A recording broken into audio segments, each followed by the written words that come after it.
Albert passes the great Bambino on the RBI list, but the team loses in one of the worst ways possible. Recap of last night's game, including a few pitching positives and negatives to take from losing to the Pirates again. Do the Cardinals have a clear-cut staff ace now? The front office announced an extension with one of their relief pitchers, and the latest on the playoff picture as the final team punched their ticket to the postseason in the National League, and the Cardinals will probably be playing them. All on today's episode of Locked On Cardinals. You are Locked On Cardinals, your daily St. Louis Cardinals podcast, part of the Locked On Podcast Network, your team every day.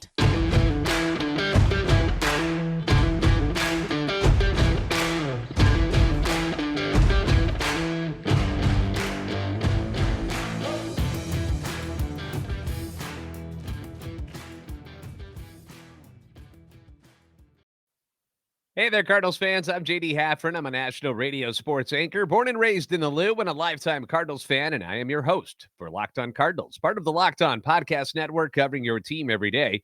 You can follow me on Twitter at JD Sports Radio. Follow the podcast on Twitter at LO_Cardinals. I want to thank those of you who make Locked On Cardinals your first listen every day. We are free and available wherever you get your podcasts, iTunes, Spotify, Google Podcasts.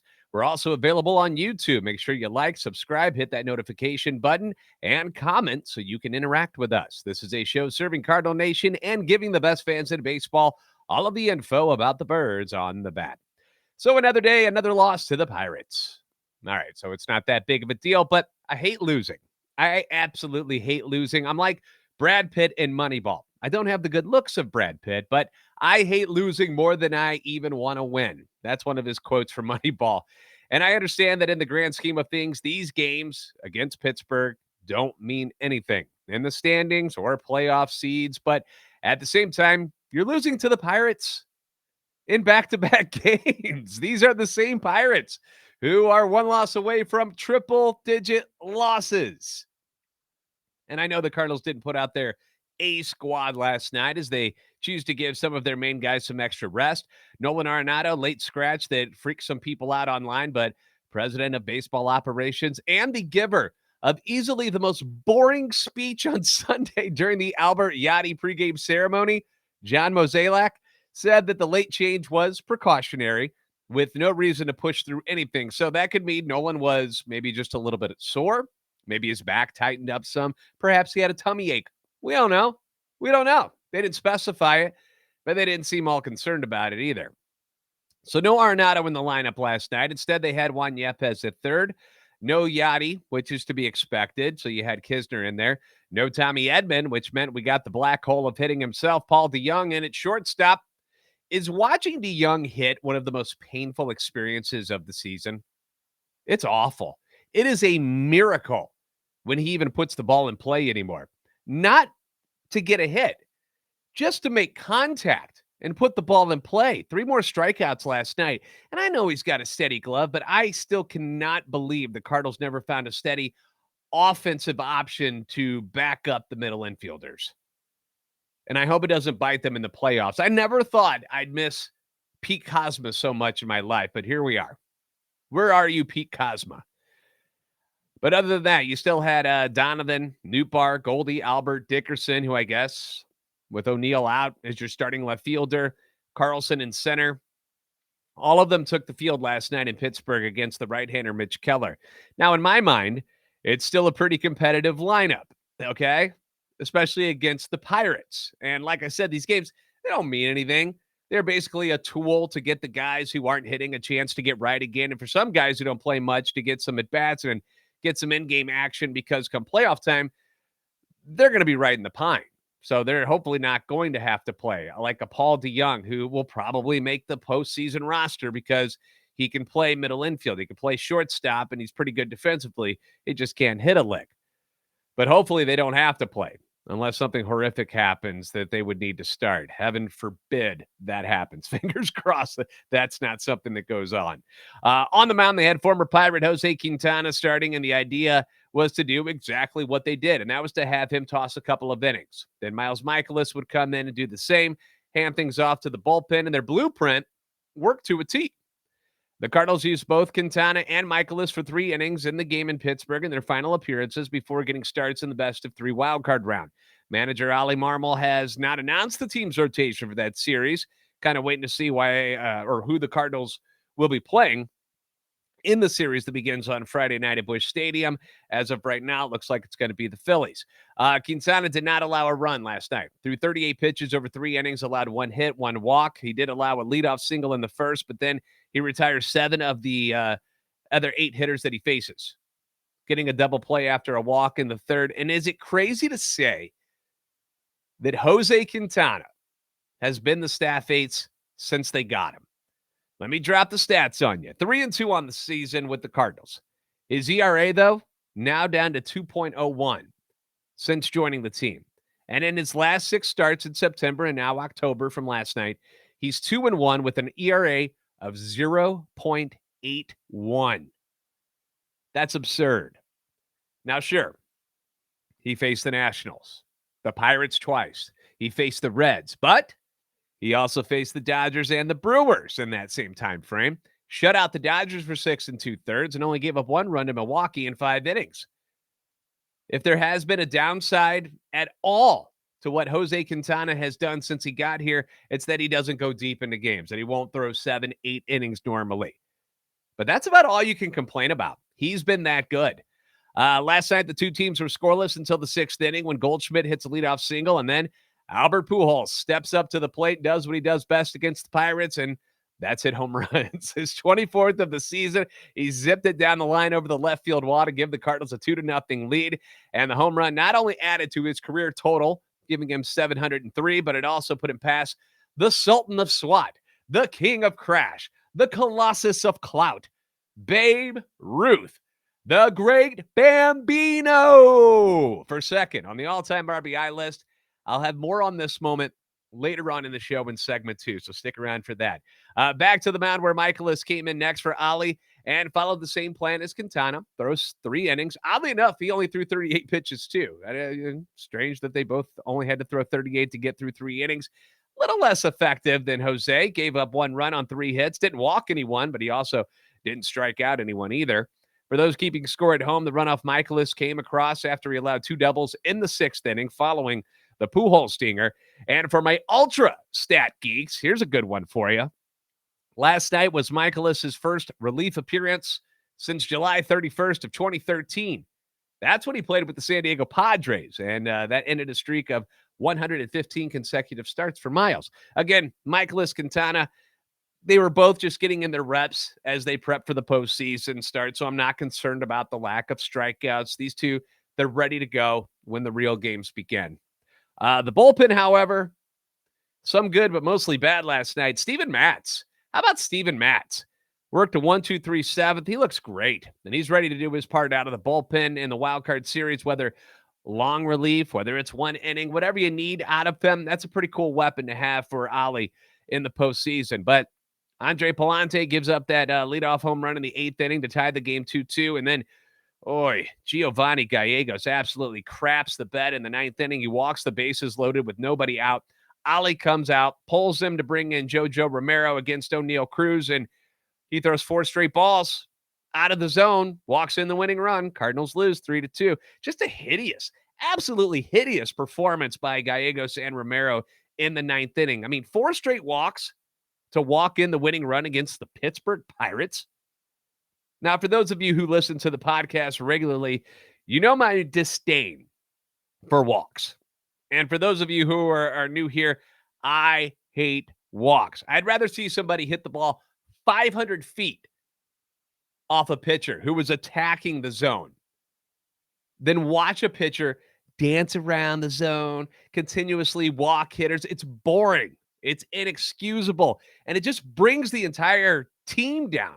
Watching it happen as a guy who used to play the game and was on the infield. And when somebody would come in and out throw strikes, you're like, oh my gosh, shoot me now. Like you just went out of there. It's the worst thing that can happen. And in a game that doesn't mean anything, you didn't have the nuts to throw strikes and make the Pittsburgh Pirates hit the ball to beat you. That's awful. That's awful. Not exactly the outing you want to see, especially after the good news that Gallegos received earlier in the day. We'll have more on that coming up in segment 2 as well. But that makes it back-to-back losses for the Cardinals versus Pittsburgh with 2 games remaining on the season. Up next, we're going to go deeper into that historic moment that was the Albert Pujols home run on Monday night and why the Gallegos family should be celebrating, which, kind of makes his performance last night even more of a head-scratcher. We'll be doing that next on Locked On Cardinals. Now, BetOnline.net is your number one source for football betting info this season. You should know this by now. Whether it's NFL, college football, BetOnline.net is the site you need to have bookmarked and saved for whenever you want to put a wager down on your favorite teams or just games that you're interested in.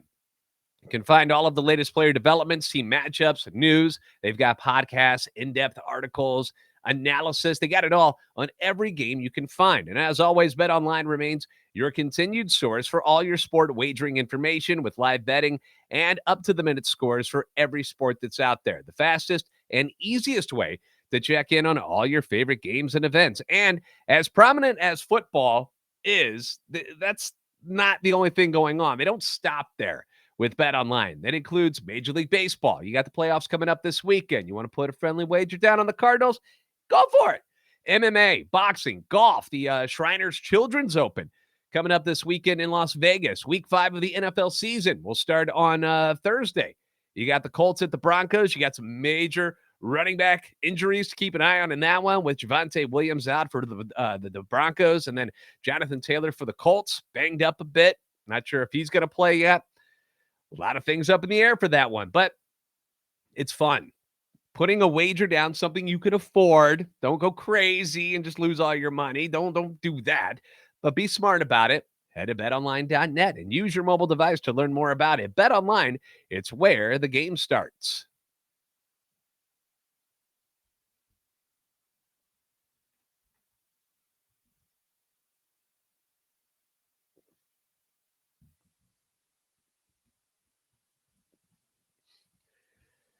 Despite the frustration on how things ended in Pittsburgh last night, the game will not be remembered for that, not in the slightest. That's not what's going to happen. It's going to be remembered for the home run that Albert Pujols hit in the 6th inning that not only gave the Cardinals a lead, but also set several career milestones. First off, we mentioned home run number 703 in his Hall of Fame career, which has him in 4th place all-time behind Barry Bonds, Hank Aaron, and Babe Ruth. It was also the 263rd go-ahead home run in his career, which pushed Pujols ahead of Barry Bonds, who had 262, for the most in Major League history dating back to 1961 per Elias Sports Bureau. In fact, 9 of his past 12 long balls have either tied the game or put the Cardinals into the lead. And I've said that repeatedly, that these home runs he's hitting, they're not meaningless home runs. These aren't home runs that are just when the Cardinals are up a lot or down a lot, where there's no game on the line. They're huge situations where he's coming through, where he's being clutch. Also, Monday's home run was the 370th of Pujols' 22-year career on the road, tying him with Hall of Famer Hank Aaron for second all-time in that category. Bonds is the all-time NL/AL leader in that category with 383 road home runs, so he's not going to catch him. It was the 35th home run of his career at PNC Park, putting him just ahead of the Pirates' Brian Reynolds for career home runs at PNC among active Pirates players. Now, the next closest home run total at PNC Park among visiting players is Anthony Rizzo, who we know played with the Cubs for a long time. He has 17 home runs, but he's now in the American League with the Yankees. So unless he gets traded back to the National League and finishes up his career, he ain't going to catch Albert. Albert has really enjoyed hitting against the Pirates over the years. I have the stats to prove it. 35 home runs at PNC Park, the most of his career at any visiting ballpark. In total, he has a 375 batting average, 35 bombs, 99 RBIs at PNC Park in 101 career games. Crazy. And it's 57 home runs against the Pirates. That's the 3rd most against any team for Albert in his career, behind only the Astros. He's hit 62 off of Houston, and then the Cubs, who he's hit 59 off of. He's now homered 7 times this season against Pittsburgh, and he's taken them deep in 3 of his last 4 games, including number 701 on Friday, 702 on Sunday, and now 703 on Monday. And as I mentioned earlier, the 2-run shot moved him past Babe Ruth into 2nd place for the most RBIs in MLB history with 2,216. He trails only Hank Aaron. He's not going to catch Hank, but wow. That's incredible stuff. Lost in all of the home run hoopla that's happened this year trying to get Albert to 700 has been this RBI mark, which I don't think has gotten quite the recognition I believe it deserves. I mean, come on, anytime you pass Babe Ruth, that's something huge. Albert's now hitting .333 in his last 7 games. 3 home runs, 8 RBIs, on base percentage of .429 because he's taking walks too. His second half stats improved to .321, 18 dingers, and 46 knocked in with an OPS of 1.104. And on the season, the machine is now hitting .269 with 24 home runs and 66 RBIs. Age 42, that's incredible. Giovanni Gallegos, he had a reason to be smiling before the game started last night when it was announced that he and the Cardinals had come to an agreement on a 2-year extension with a club option for a third. Gallegos is 31 years old, has a career-tying high of 14 saves this season, but has mostly been a setup man for closer Ryan Helsley. Now, saves are kind of blown out of proportion these days because Ollie tends to use Helsley in roles where he's not necessarily going to get a save, but he's going to come in and shut down the other team in the biggest moment when the other team's best players are up there. So I don't care about saves anymore. That's fine. So Gallegos has got 14 because he started the season as the closer, but Helsley clearly a more dominant pitcher, even though Gallegos has been pretty good. Now, even after last night's brutal outing where he walked 3 in a row, he's got a 3-6 record on the season with a 3.05 ERA to go along with the 14 saves. That's good. According to John Denton at MLB.com, Gallegos battled through midseason struggles and emerged as 7th in the National League among qualified relievers in WHIP at 1.02 and 15th in batting average against at 197. His second half improvement has brought the batting average against by lefties to 226, which is closer to how he smothers righties at a 175 average. He does it with his fastball, the changeup, and slider, which clearly impressed the team enough to lock him up for the next couple of seasons. Now, the Cardinals bullpen as a whole, despite the interchanging of personnel and parts all season, I'm not going to go through all of them because there's been a bunch, but they rank 4th in the National League in ERA at 3.67, 5th in fewest walks allowed with 212, and 5th in fewest home runs allowed with 59. The final playoff roster, it's still yet to be determined, but the team has got options from both the right and left side to work with for the postseason. And Gallegos, despite last night's outing, will certainly be a part of any success that this team has in the month of October. So let's hope last night's hiccup was just that, just a hiccup, and then he's ready to roll this weekend. We're going to do an update on Tyler O'Neill's injury. Some new information has been released and another look at the updated playoff picture. We'll do that next right here on Locked On Cardinals.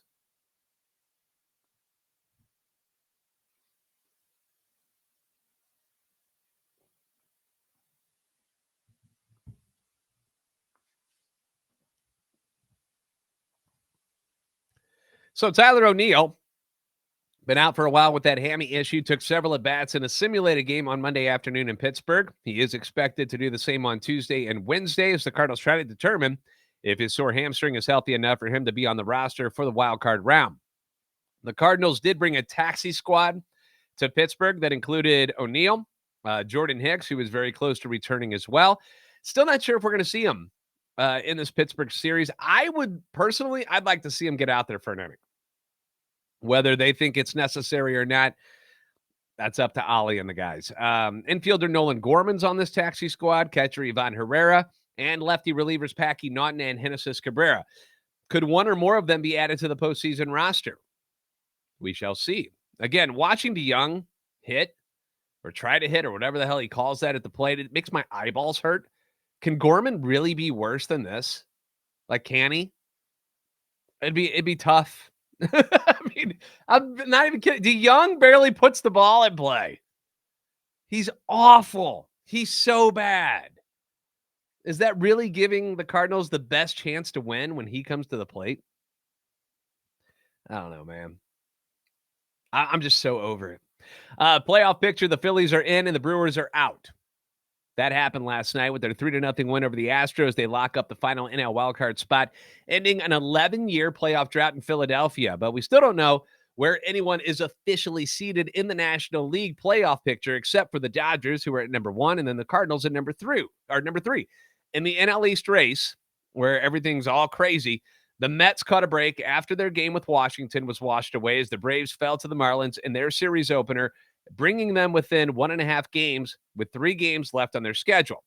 If Atlanta loses again on Tuesday, New York can even the race on the final day if it sweeps its doubleheader with Washington. The Braves can clinch the division with a win or a Mets loss on either Tuesday or Wednesday, though, as they hold the tiebreaker. I'm making sure I'm reading this all properly so it makes sense because I didn't write this part. This is all on MLB.com. So I know it can be confusing. With either the Mets or Braves claiming the top spot in the NL wildcard table, the Padres and Phillies are fighting for a date with the division runner-up in the first round. After beating the Giants on Monday, the Padres hold a 1-game advantage. A win and a Phillies loss, 2 straight wins, or 2 Phillies losses would give the Padres the second berth as Philadelphia holds the tiebreaker. So what we're looking at here is you've got Atlanta or New York. One of them is going to be the 2. One of them is going to be the 4. Padres and Phillies still trying to figure out who was 5 and 6, but the Padres hold like the edge right now as the number 5 seed with Philly being in at number 6. So that's what we're looking at today. In the American League, the Blue Jays locked up the top spot in the AL wildcard race after beating the Orioles in a rain-shortened game, and the Mariners lost to the Tigers. With that, the American League bracket is almost set. The Mariners have a 1.5-game lead over the Rays for the 2nd seed in the wildcard round and a trip to Toronto. They can clinch the second berth with a win and a Rays loss, 2 wins or 2 Rays losses, as Tampa Bay dominated the season series to take the tiebreaker. So that's what's going on both sides in the playoff picture. I did speak with Connor over at Locked On Phillies today, who, by the way, was drinking champagne in our video chat. I mean, it's been 11 years since they've made the playoffs, so let them have their fun. But he said, I asked him, I go, so are you guys thinking you're going to even try to win the next couple of days to, scoot up there and take over the Padres? And he said, no, most definitely not trying to move up and play New York or Atlanta, and are more than happy to lose the next couple of days against Houston so they can face the Cardinals in round 1. That's what I think they're shooting for. He said it's going to be a hangover day against the Astros, so he wouldn't expect them to play very well at all. So Cardinals-Phillies looks like the matchup it's going to be in the opening round of the Wild Card Series at Busch Stadium this weekend. Thanks for making Locked On Cardinals your first listen today. Now make your second listen, the Locked On MLB podcast. MLB expert Paul Francis Sullivan brings humor, passion, and unique perspective on every team and the biggest stories around the league. Follow the #1 daily league-wide podcast, Locked On MLB, on the Odyssey app, YouTube, and wherever you get your podcasts. First pitch tonight for the Cardinals in Pittsburgh at 5:35 St. Louis time again. Dakota Hudson is expected to start with Jack Flaherty available to pitch in a relief role to get him ready for the postseason. Heck, Dakota, he's still fighting for a spot as the team tries to snap their 2-game losing streak. So we'll see how it all goes down tonight. As always, be sure to like and subscribe on YouTube. Follow on Twitter at @LO_Cardinals and myself personally at JD Sports Radio. You're the best fans in baseball for a reason, and I'll see you next time on Locked On Cardinals.